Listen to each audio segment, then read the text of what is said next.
This is the cost variance portion of the standard costing module in IME 239. We previously talked about standard costing, material costs, labor costs, overhead costs, and cost variance is really a way to analyze how good our standard costs are.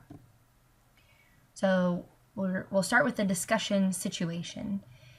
Let's say that on a monthly basis you go to the grocery store a couple of times and you budget $200 for the grocery store. It's $50 a week. You get the same thing every month. There's no change in your basket. But for some reason, after you budget, you go to the grocery store for the month, and it looks like the price of eggs has gone up about $2, and you've purchased eggs 4 times.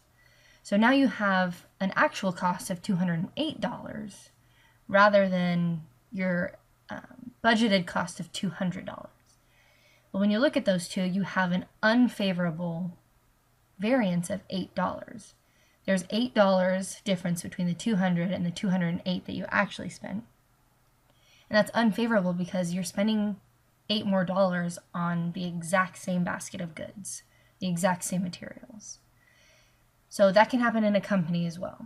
They budget at the beginning of the year and the actual costs are not the actual costs are not the cost that they expected. So with every expected cost, there is a true cost that's either above or below the expected. So that's really what the cost variance is for. It's to understand how the actual compares to what we budgeted. What's the benefit of evaluating variance? Well, it allows management to pinpoint sources of variation and waste in our process. Because if you see an unfavorable variance, you're going to take a look at what exactly is going wrong to make my variance unfavorable. It improves the capability for control and performance evaluation. Evaluating variances has the potential to increase your profits and highlight poor budgeting.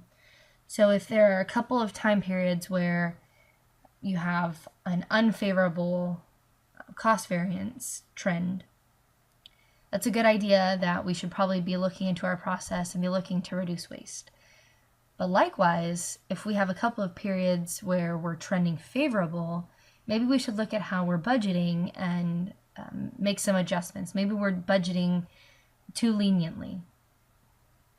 So it allows management to really take a look at the price control and all of their processes.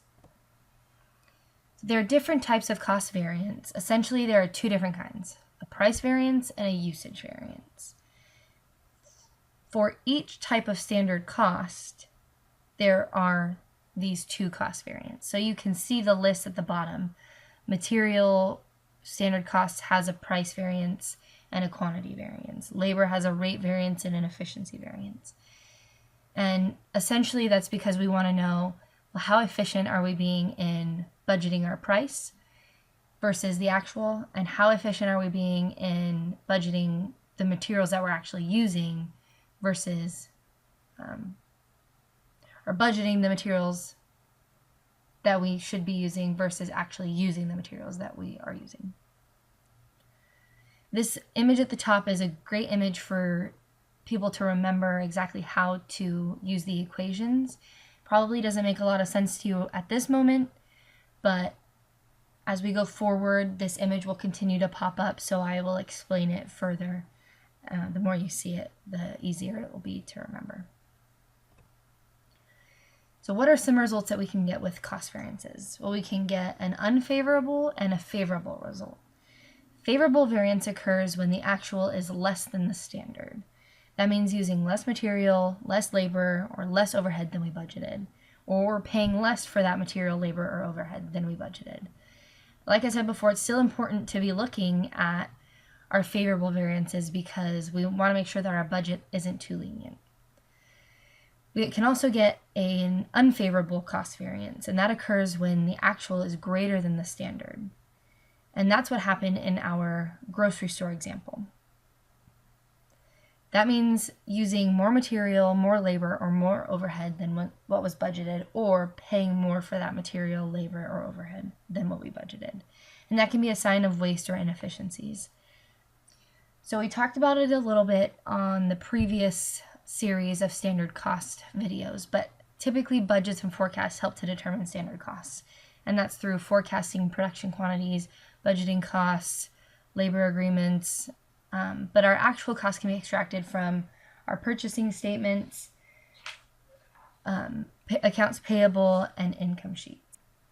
In the next couple of videos, we will be talking about specific examples and applying the equations for cost variance on material, labor, and overhead costs. So stay tuned for those.